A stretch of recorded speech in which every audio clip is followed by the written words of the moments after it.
Hi, I'm sitting down with Jacob Poirier, having a discussion with him about the harm reduction based model. Jacob, do you want to give a brief introduction of who you are and what you do? So my name is Jacob Poirier. I work with the Toronto Community Addictions Team, St. Stephen's Community House. We're located downtown Toronto, and we provide case management for complex substance users who access emergency departments and detoxes at a high rate and are referred to our program for case management.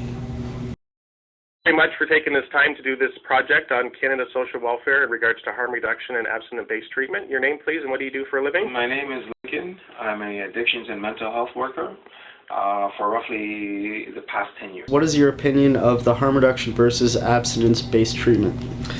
Well, both are valid and effective models in their own rights, and share some similarities. Abstinence-based treatment models often, the main difference I guess would be was the abstinence-based treatment models kind of have an expectation that the folks accessing those services are abstaining from substance use while they're involved in the services, whether it be housing, whether it be counseling, access to certain types of programming, where harm reduction doesn't necessarily impose expectation or any sort of consequences for substance use. It's kind of more accessible and inclusive rather than exclusive to people who are just at a place where they're ready to stop using substances. So yeah, that's basically the difference between the two. What is your opinion of harm reduction and abstinence-based treatment for substance abuse? Well, my opinion between the two are, I believe that harm reduction is more, and by the way, this is a personal opinion, harm reduction is more on the lines of a Band-Aid. Sooner or later that Band-Aid has to be changed. In regards to abstinence, it's more of a long-term goal, an ongoing process that allows the individual to change not only their lives, but their communities and their families. Given the work you do, why do you advocate for the harm reduction based model? Well, I'm interested in working in more of a harm reduction approach because I see that people, some folks are just not at a place where they're ready to stop using substances, and I believe that they should still have the right to access basic services like housing and different types of counseling and programming. So it's great when people are at a place where they're really willing to stop the substance use altogether and access those sorts of programs. However, there's lots of people who they're not there yet, or a reality of addictions and substance use is that people tend to relapse. So oftentimes you'll find people being kicked out of programs or restricted from services because of something that's a naturally occurring part of the situation, which is relapse and continued use. So why do you advocate for abstinence-based treatment? Well, I advocate on behalf of abstinence because, like I said before, I think it's an ongoing process, and it not only allows the individual to grow and become a better individual in the community, but also provides the community to become a better place for all. Now, are there parts of the abstinence-based model that you do support? Yeah, absolutely. Like I was saying, the abstinence-based model is great for folks who are at that place and ready to make that sort of commitment to their lifestyle. And it's a part of harm reduction at that end of the spectrum. Harm reduction, as I was saying, is more all-encompassing and accessible to anyone without those sorts of barriers to services based on that sort of thing. Is there parts of the harm reduction model that you support?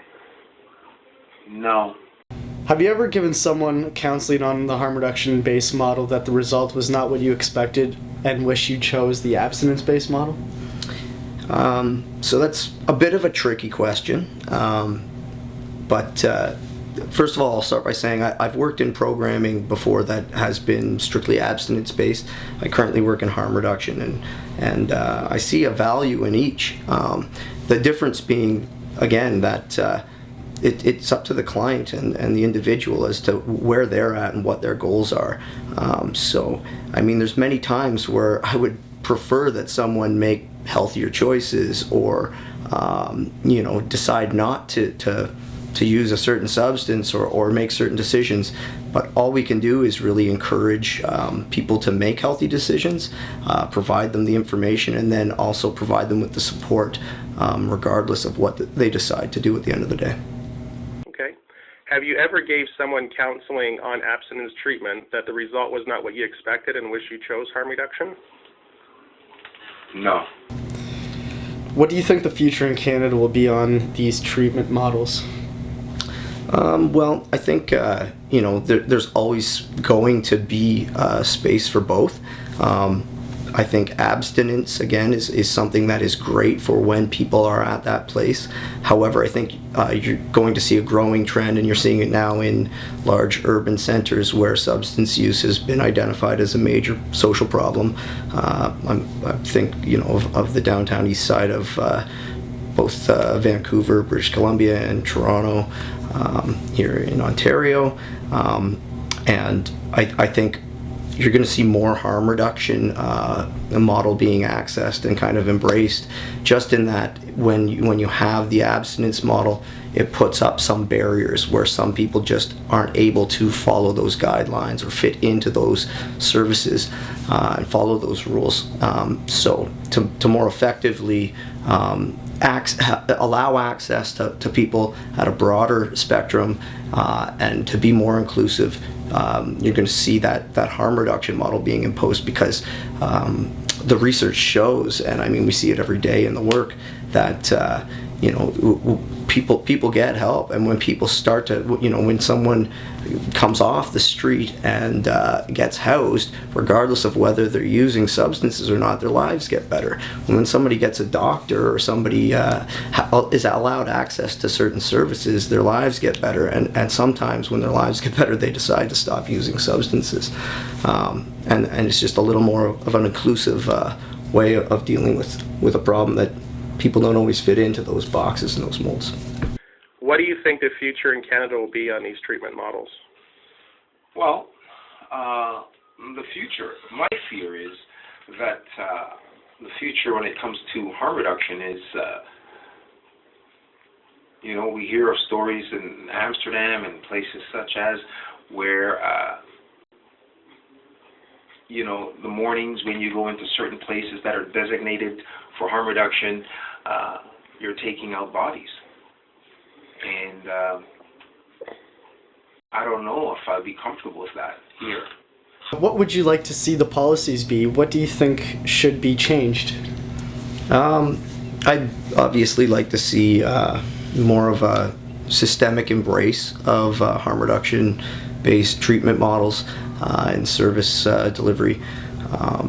I think as well, something that we're seeing take place and of being of great value is more peer-based programming, where we as service providers allow spaces for people who are service users to have their voices be heard by creating coalitions and advocacy groups, and peer programming where people are allowed access to training and skill development, who are service users themselves and can educate their peers and share this sort of knowledge and support among the community of people who use drugs. With the current policies, and as you being a counselor in the field, what do you think that the policies should be changed here in Canada to support helping the addict? Policies in regards to abstinence, you're asking? Yes. More funding.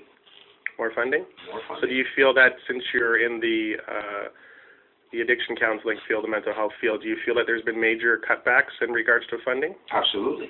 Okay. Absolutely. Hi, thank you very much for taking time out for this interview for the Canadian Social Welfare Project. Can you please tell me your name and what type of treatment you currently use? My name is Jeff, and I currently use methadone. Okay, and could you please identify, is methadone harm reduction or abstinent-based treatment, and what does it mean to you? Well, methadone is a harm reduction-based treatment, and what it means to me is I've had trouble with narcotics all my life, and as the years went on, the side effects and the withdrawals got worse. To a point where they become almost unmanageable, and not being able to function in a normal life while trying to get recovery. I felt that the methadone program would help me with that, and thus far it has. Okay, wonderful. Now, do you feel that your personal choice of treatment works today? It does work for me, yeah, absolutely. And why is that? Well, I've put together the longest stint of clean time I've ever had in my life. I'm able to cope and manage in society, look for jobs, and do all the things that I need to be a productive member of that society. I was unable to do that without help. Wonderful. Now, the difference between harm reduction and abstinent-based treatments, can you just give anything else that you think that's positive or negative, pros and cons that you want to share about both treatments with your experience? Harm reduction is great for people who are having problems like me. I've been in and out of recovery so many times that it's just become a revolving door, and I just want it to end.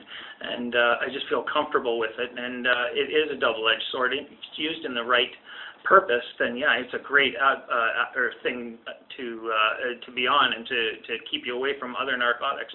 And I think of it as a medication. Therefore, kind of for me, it is abstinent, but abstinence without drugs at all is the best treatment, and that's the one that I would definitely promote if anybody was beginning recovery. But if someone's having the same troubles that I have been, I would definitely suggest harm reduction. Thank you very much for giving us your time for the Canada Social Welfare Project regards to abstinent-based and harm reduction treatment. Can you please state your name? Rick. Hi, Rick. What kind of treatment are you currently on? 12-step program, abstinent-based program. Okay, and what is the reason why you chose abstinent-based treatment over harm reduction, and what type of drugs were you using? I chose abstinence-based because it's completely no drugs of any form, alcohol, anything. My drug of choice was cocaine. I chose it over harm reduction, as harm reduction is you're using drugs to take away drugs, and I don't feel that would work. Okay. Now, do you feel, you talk about triggers and the abstinent-based over harm reduction, do you feel that this personal treatment that you're currently on is working for you? Very much so. Okay, and how long have you been on this treatment for? 2 weeks shy of a year. So 2 weeks shy, and you're coming up on 1 year. Yes. Is there anything, pros and cons, that you would like to share about your own experience in regards to harm reduction and abstinent-based treatment? Harm reduction was offered to me. I refused it. I witnessed friends that had done it, and they actually went back on their drug of choice in order to get off that harm reduction, the substance they were giving them to do that. And then they just went the abstinence-based way. Okay. So what do you feel today? You just feel... I feel abstinence is the best way to go.